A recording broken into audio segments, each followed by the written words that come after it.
automatic ang tinatar. Ating Congressman Mike Defensor.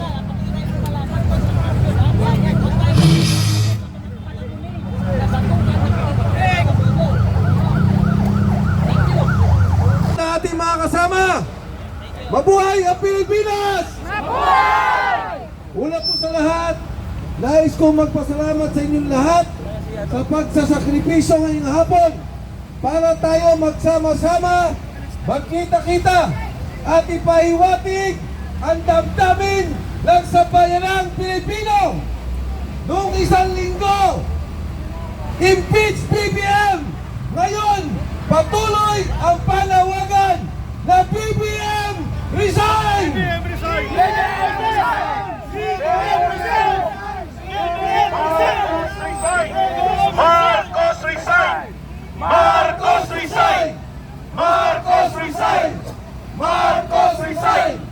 Marcos resign! Alam ko, pareho-pareho yung damdamin natin.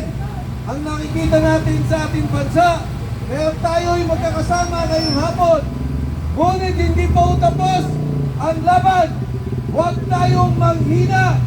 Huwag tayong tumigil. At ituloy-tuloy ang ating pagkilos hanggang mag-resign ang ulo ng korupsyon sa ating bansa, sa ating Republika ng Pilipinas. Walang iba kundi ang Pangulong Bongbong Marcos! Marcos resign! Palayasin! Panagutin! Marcos resign! Palayasin! Panagutin! Marcos resign! Palayasin! Panagutin! Sa inyo pong lahat, maraming salamat muli. Magkita-kita pa tayo. Tuloy ang laban. Tama na.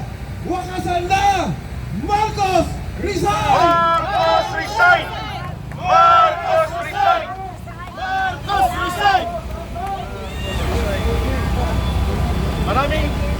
Maraming salamat, dating congressman at ngayon ay lead convener ng ating Philippine Alliance for National Advocacy and Accountability.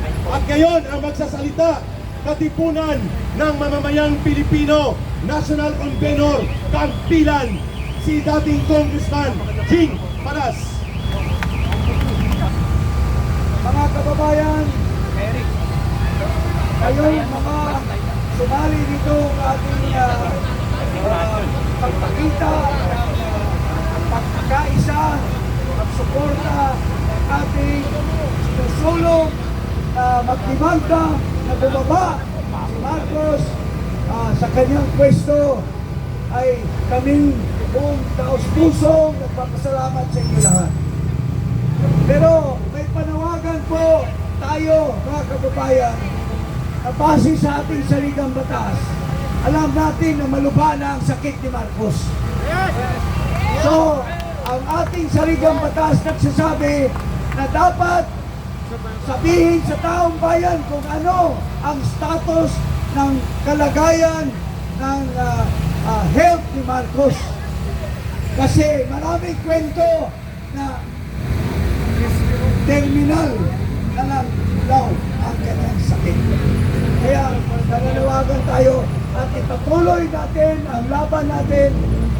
Hindi nila tinanggap ang impeachment complaint natin na doon 10 charges ng corruption, ng pagdanakaw ng pera ng bayan, at doon ina-identify natin na si Marcos ang numero 1 na kurakot base sa sinasabi ni Saldico, mga kababayan.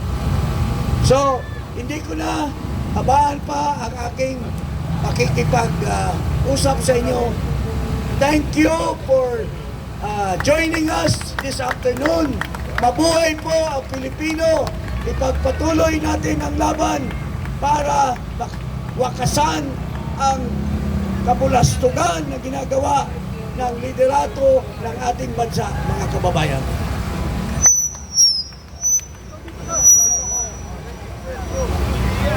Maraming salamat sa National Convenor ng Katipunan ng mga mamamayang Pilipino, Kampilan, dating Congressman Jing Paras. Hindi na natin pahabain pa ang ating programa, mga kababayan. Maraming salamat sa mga sumama.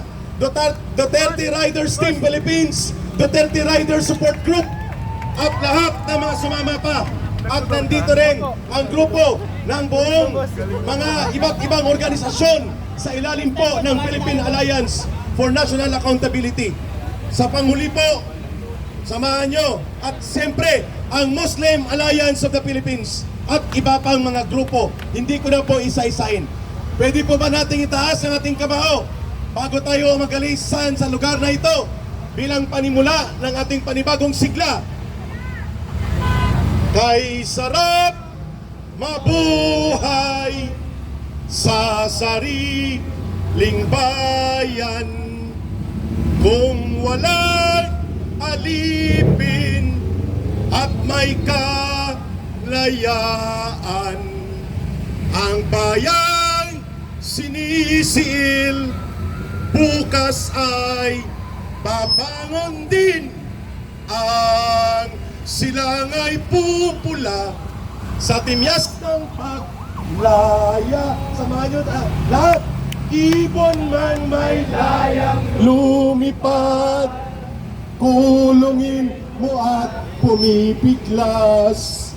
Bayan pa kayang sakdal tilag, ang di magdasang makaalpas.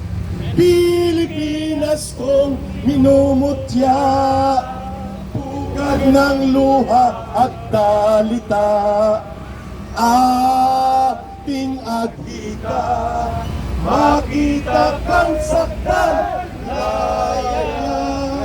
Si Marcos ay palubog na, at yan ay magaganap. Daloy ng kasaysayan po yan.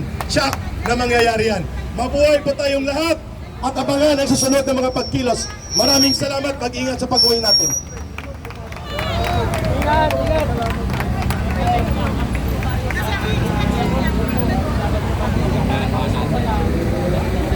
Boss!